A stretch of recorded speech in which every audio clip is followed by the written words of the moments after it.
Chapter 20. The Resurrection. Early on Sunday morning, while it was still dark, Mary Magdalene came to the tomb and found that the stone had been rolled away from the entrance. She ran and found Simon Peter and the other disciple, the one whom Jesus loved. She said, "They have taken the Lord's body out of the tomb, and we don't know where they have put him." Peter and the other disciple started out for the tomb. They were both running, but the other disciple outran Peter and reached the tomb first. He stooped and looked in and saw the linen wrappings lying there, but he didn't go in. Then Simon Peter arrived and went inside. He also noticed the linen wrappings lying there, while the cloth that had covered Jesus' head was folded up and lying apart from the other wrappings.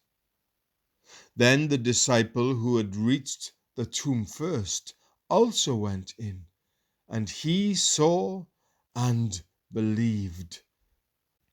For until then, they still hadn't understood the scriptures that said Jesus must rise from the dead.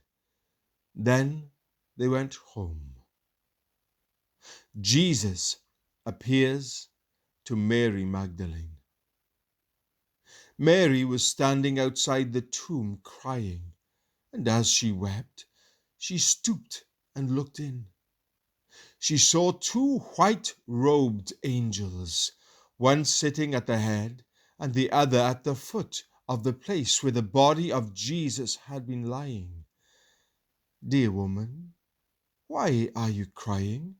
the angels asked her. "Because they have taken away my Lord," she replied, "and I don't know where they have put him." She turned to leave and saw someone standing there. It was Jesus, but she didn't recognize him. "Dear woman, why are you crying?" Jesus asked her. "Who are you looking for?" She thought he was the gardener. "Sir," she said, "if you have taken him away, tell me where you have put him, and I will go and get him." "Mary," Jesus said. She turned to him and cried out, "Rabboni," which is Hebrew for teacher. "Don't cling to me," Jesus said, "for I haven't yet ascended to the Father. But go find my brothers and tell them, I am ascending to my Father and your Father, to my God and your God." Mary Magdalene found the disciples and told them, "I have seen the Lord." Then she gave them his message. Jesus appears to his disciples.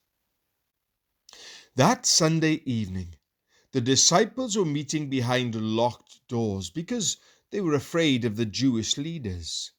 Suddenly, Jesus was standing there among them.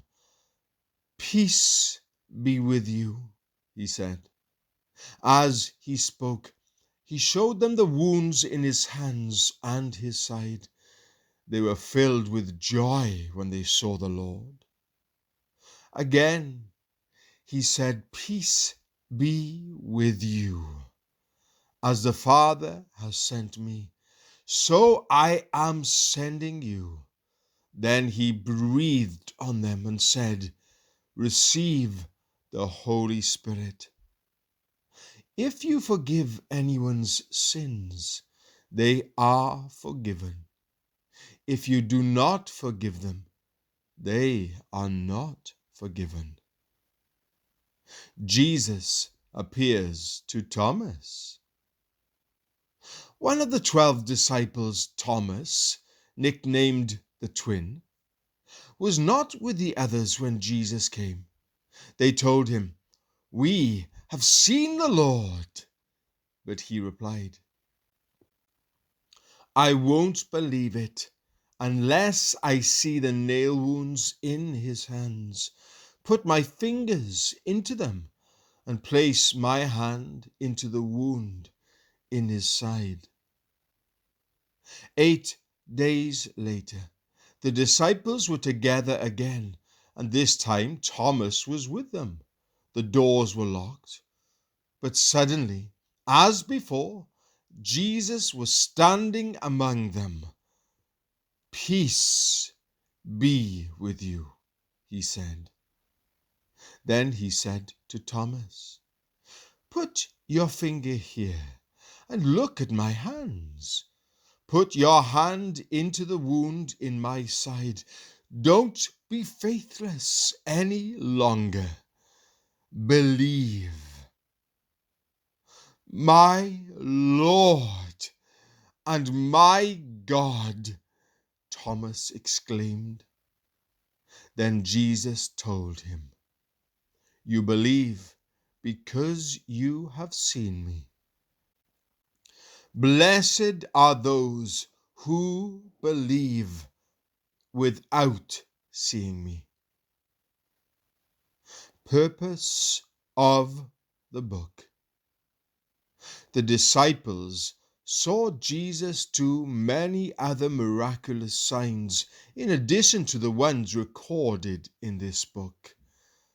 But these are written so that you may continue to believe that Jesus is the Messiah, the Son of God, and that by believing in him, you will have life by the power of his name.